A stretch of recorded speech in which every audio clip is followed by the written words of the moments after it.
মা ফাতেমার নয়ন মনি হযরত আলীর জান, মা ফাতেমার নয়ন মনি হযরত আলীর জান। ইমাম হোসেন শহীদ হলো কারবালা ময়দান, ইমাম হোসেন শহীদ হলো কারবালা ময়দান।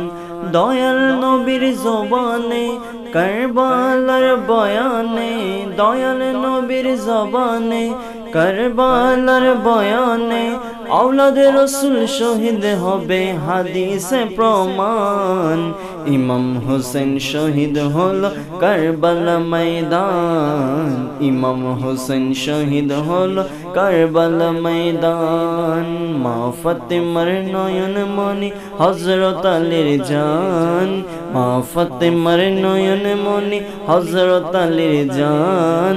ইমাম হোসেন শহীদ হলো কারবালা ময়দান, ইমাম হোসেন শহীদ হলো কারবালা ময়দান।